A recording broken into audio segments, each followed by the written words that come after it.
मैं संभल भी जाऊंगा और जो पीड़ित लोग हैं उनकी मदद भी करूंगा। और मेरे पत्रकार साथी, आपसे बेहतर कौन जानेगा यमुना किनारे क्या हुआ है। एक पत्रकार के पूरे कपड़े उतार दिए थे, याद है कि नहीं याद? तो ऐसे माहौल में हम और आप लोग हैं। संभल के लोगों की मदद हो, उनको न्याय मिले, और उसके लिए हमें चाहे लोकसभा में सवाल उठाना पड़े या लगातार हम लोगों को उसके लिए लड़ाई लड़नी पड़े, हम लोग संभल के लोगों को न्याय दिलाना चाहते हैं। उन्हें न्याय मिलेगा। जो संविधान या जो आर्टिकल कहता है प्लेसेस ऑफ वर्शिप एक्ट, उसको भी नहीं सरकार मान रही है। क्या खोदना चाहते हैं आप? मुझे तो ये समझ में नहीं आ रहा, भारतीय जनता पार्टी को कैलाश पर्वत नहीं दिखाई दे रहा है, मानसरोवर नहीं दिखाई दे रहा। इन भारतीय जनता पार्टी के लोगों से कहो कि चलो मानसरोवर की ओर, चलो कैलाश पर्वत की ओर, हम आपका साथ देंगे। हो अगर हिम्मत उनमें हो, उनमें बहादुरी, तो चल के दिखाएं।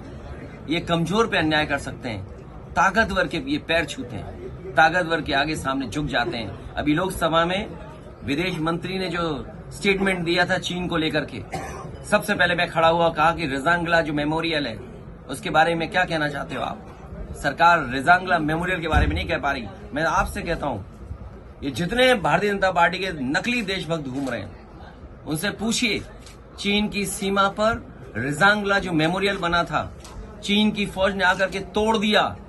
क्या ये भारतीय जनता पार्टी के लोग उसी जगह पर रिजांगला मेमोरियल बनवाएंगे कि नहीं बनवाएंगे? और मैं ये दावा करता हूं आपसे, भारतीय जनता पार्टी के लोगों पर कोई जवाब नहीं होगा। वो कभी कुछ नहीं कह सकते, क्योंकि चीन बहुत ताकतवर देश है। भारतीय जनता पार्टी की हिम्मत नहीं है उनके लोगों को कि जाकर के कुछ अपने रिजांगला के बारे में कह दें, कैलाश पर्वत के बारे में कह दें, मानसरोवर के बारे में कह दें। और मैं आज आपके सामने कह रहा हूं, ऑन रिकॉर्ड कह रहा हूं, वो दिन आएगा जब चीन आपको मानसरोवर नहीं जाने देगा, कैलाश पर्वत की ओर नहीं जाने देगा, क्योंकि उन्होंने बड़े पैमाने पर मिसाइल्स का कारखाना वहां लगा दिया है। ये बात अगर गलत है तो बीजेपी के लोग कहें आकर के। केवल 12 किलोमीटर सड़क बनी थी, नेपाल ने आपके खिलाफ खड़ा कर दिया था। नेपाल को चीन ने लिपू लेक को लेकर के 12 किलोमीटर सड़क बनी थी, अगर आपको याद हो, नेपाल को आपके खिलाफ खड़ा कर दिया था। ये बीजेपी के लोग केवल कमजोर पर अन्याय कर सकते हैं, ताकतवर के सामने ये झुक जाते हैं। चीन के खिलाफ नहीं बोलेंगे, क्योंकि इन्हीं के लोग सबसे ज्यादा कारोबार चीन से कर रहे हैं।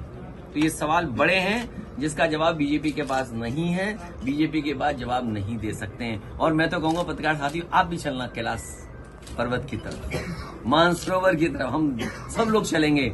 आगे आगे बीजेपी वाले, पीछे प्रेस वाले, और प्रेस वालों के पीछे समाजवादी लोग चलेंगे, जिससे आप लोग लौट ना पाओ, आपको धक्का देकर के पहुंचा गया।